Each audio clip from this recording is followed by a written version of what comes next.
Well, welcome back to the Bass Blaster Audio Tech YouTube channel, and in this video we got a big one.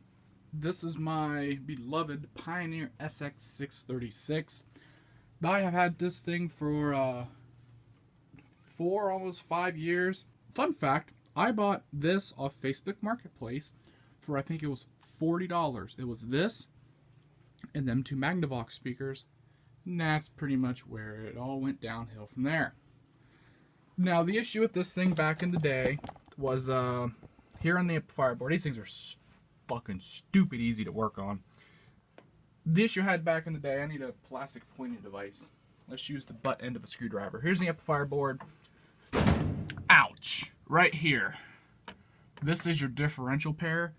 The originals, I believe, were 2SA726s, and they're known to go leaky. The problem is mine were shorted. What it was causing is it made... See, when I first got it, I had negative 31 volts on the left channel, which is the rail voltage of this unit. So I thought I had a shorted output. Well, can't tell, all the outputs are still original Toshibas.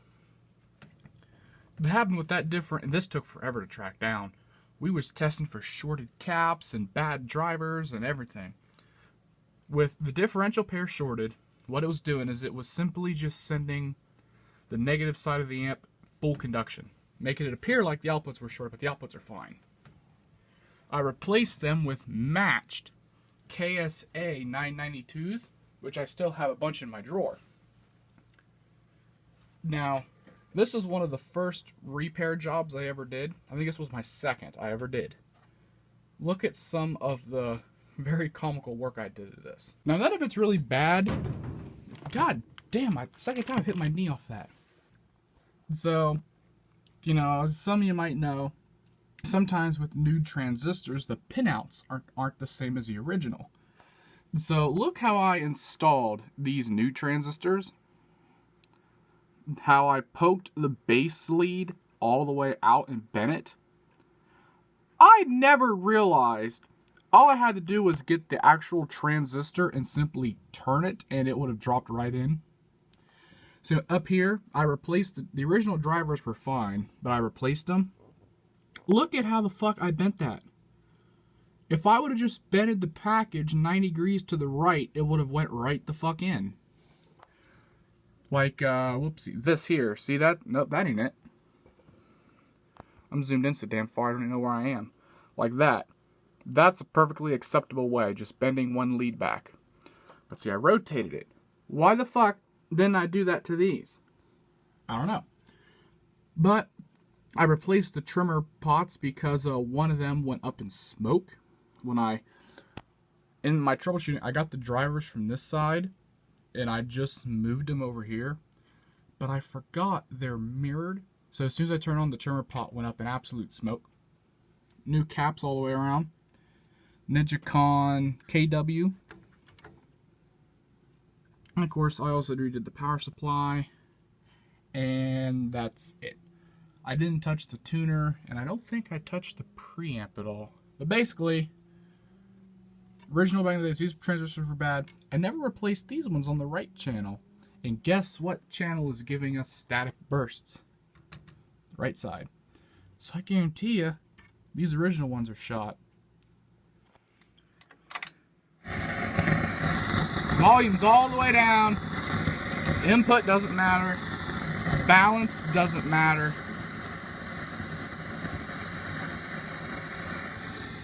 Yee. I have an idea, just so I can confirm it. I think it's time we pull out the oscilloscope. Yeah, that's cool. The power's not on.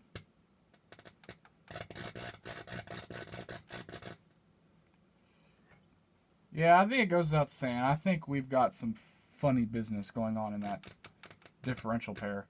How much fucking power do those filter caps hold? I'm afraid to turn this son of a bitch on. Well, it's gonna blow my damn eardrums out if I do. There we go. Unplug the right speaker. And oh, I could have just shut the speaker switch off, dumbass. Let's flip it on. Oh yeah. Let's drop this. So yeah, volume is all the way down. It's not playing anything. But it says it is. That's cool. That is textbook example of a leaky transistor. Power back on. We're on 50 millivolts per division. Whoa!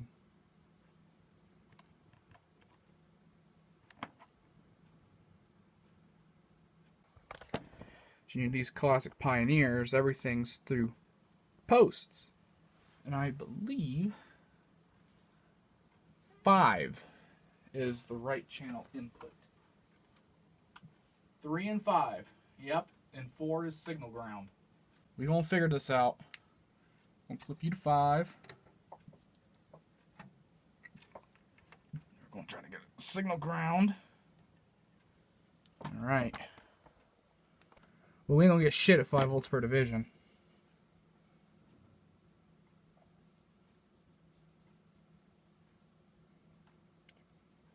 Damn, that does not have a very powerful front end on it, does it? There's a bunch of fucking noise. Okay, we're still getting a bunch of noise. Well, it could be if that transistor is leaking, it could just be backfeeding it into the pre, which is exactly what I think it's happening. Continuing on with just how easy this thing is to work on, the entire bottom comes off. You just take out about a dozen screws, and they're all the same screws. And this whole bottom just comes right off here. And it's heavy too. And it's quite dusty on the back side of that panel. So this is the inside.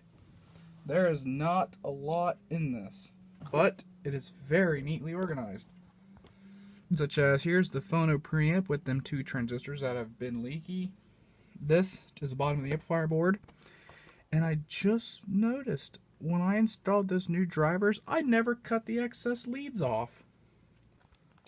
Check this out. When I put this thing together them years ago, oh my fuck focus.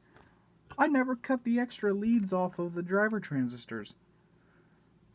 None of them, all 4 of them are that way. I guess I was in a hurry to get it going. But here's your front end board. There's your phono preamp. That's the tuner. So obviously the amplifier. Power supply board's on the top, but you can see there's your big filter caps. A fuse. I didn't know this had a fuse in it. How about that? But my favorite part of this is, look at how neat all the wiring is. It's all point to point. It's all zip tied and wrapped up.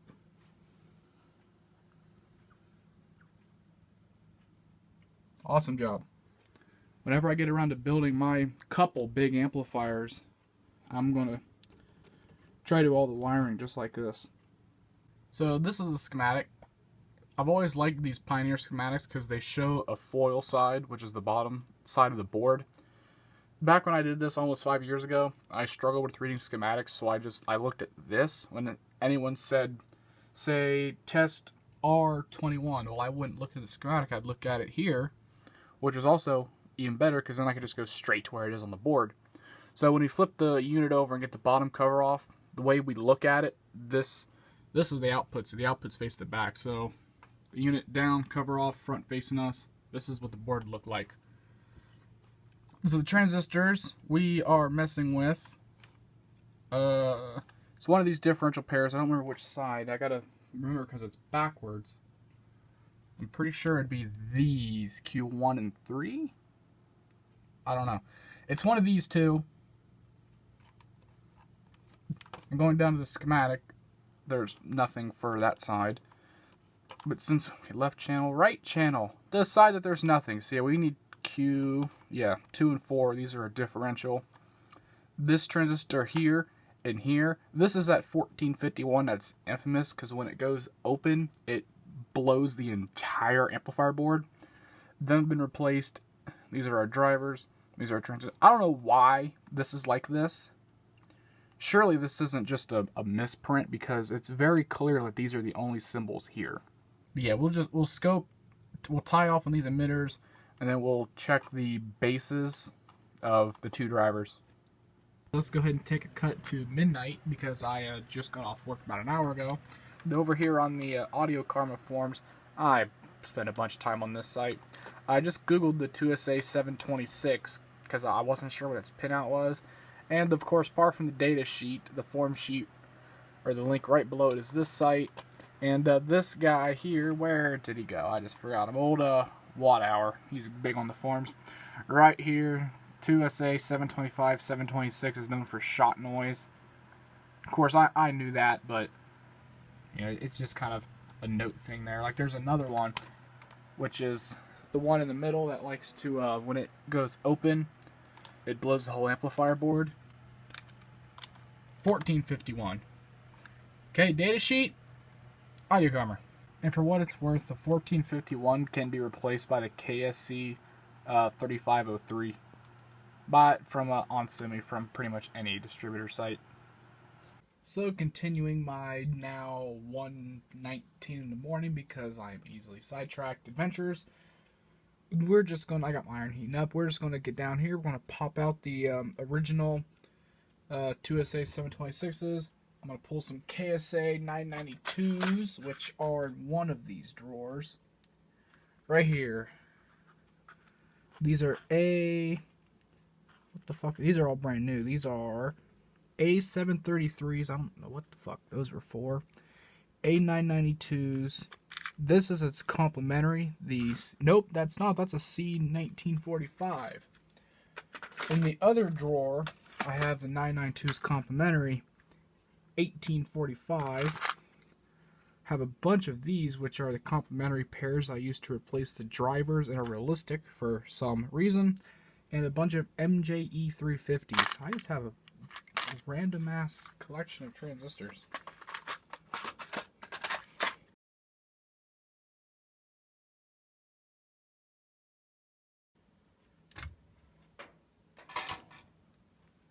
That was a pain. Let's stick these in the transistor tester once I figure out where I put it. PNP, what's our pinout? BCE, I need to remember that. The fun part, pulling out all of my 992s and finding two that have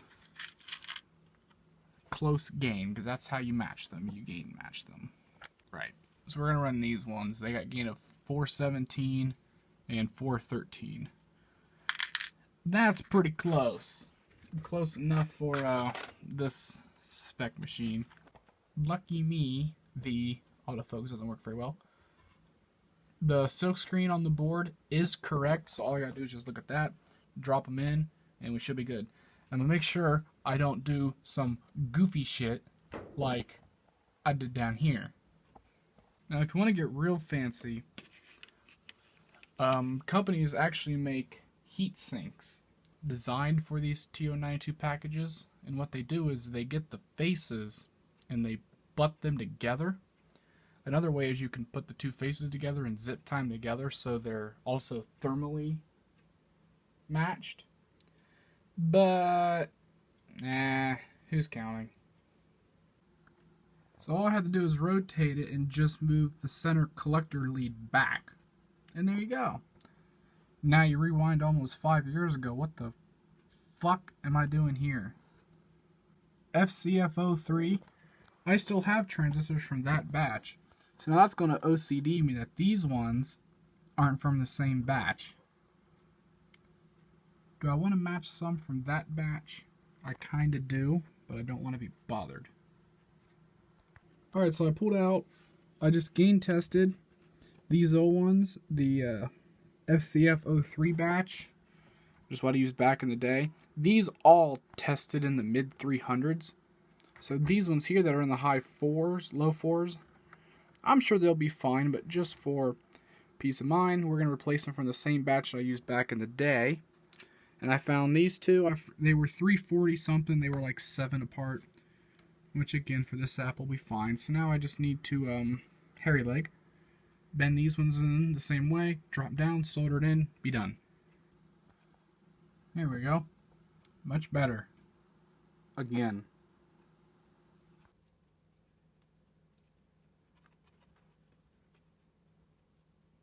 Nothing beats a good overexposed roll of a Kester solder, 1 pound. And just for the fuck's sake, those long drive ones, I was going to leave them there. Just a fun little artifact of my work all them years ago. Fun story while I'm at it. When I was, when the fuck did this? 2016. So I would have been 15 when I did this, right?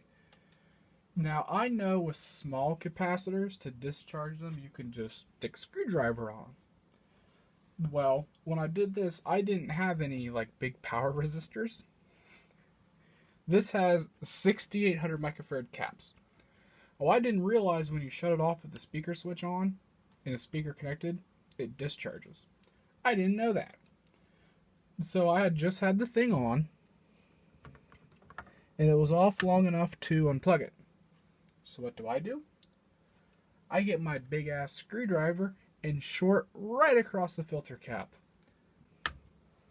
To say I needed a new pair of underwear after that was a bit of an understatement. And you can see the marks on the post where my screwdriver made contact, because that side don't have it. This side does.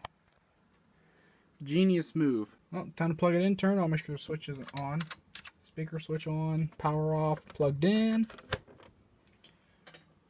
Volume all the way down. It's pretty at night. So I volume all the way down. I hear nothing. Let's go ahead and... Oh, and another thing. This is off topic. I could have sworn I'd seen something out my window. Nah, it must just be some dirt. So what I did is I've had this on the bench for like a week now. And I was about to put it back together because it wasn't making the burst. So I thought it was just a bad RCA cable. I'm trying to make this quick. Basically, when I did this like 4 or 5 years ago, I somehow pulled this out and the tooth came out. And I put it back on, but my pointer was like 2 whole megahertz. I don't remember if it was low or high.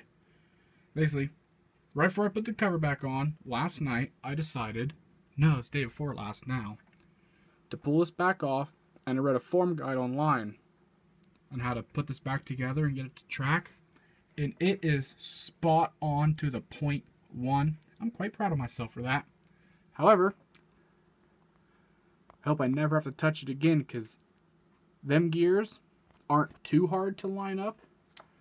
The hard part is this goofy looking thing here. Let me turn the dial. See that right there? How it looks like it's binding. That's actually a stop. So it stops, right? We're all the way up to like 110. That is a lock, so it doesn't keep going. And you don't pop that spring off that's on them 2 gears. So I think if we crank her all the way down to 88 and then keep going to 86, see how it lifts up? It binds it. I got the dial pointer accurate once, but I had the lock in the wrong damn spot. Of course, take the lock off, you got to pull the shaft out. When you pull the shaft out, the gear comes out. Fucking pain in the ass. I'm glad it's done because I never want to touch it again. Oh, and the light for my dial pointer is burnt out, but that's easy enough to replace.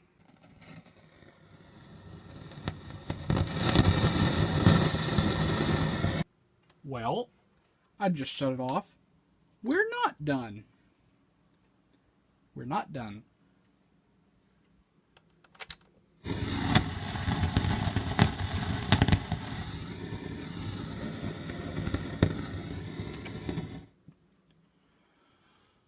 I'm going to call this a night tonight. This amplifier board has been completely wrenched. I think our issue is now on the front end, which honestly I should have checked before I did all this and got ahead of myself. So I'm going to look at the schematic because I'm sure if there's a transistor after the volume control, which I'm pretty sure there is on this, we're going straight for that. Which means we'll be pulling the face off. They always look easy, but they're not.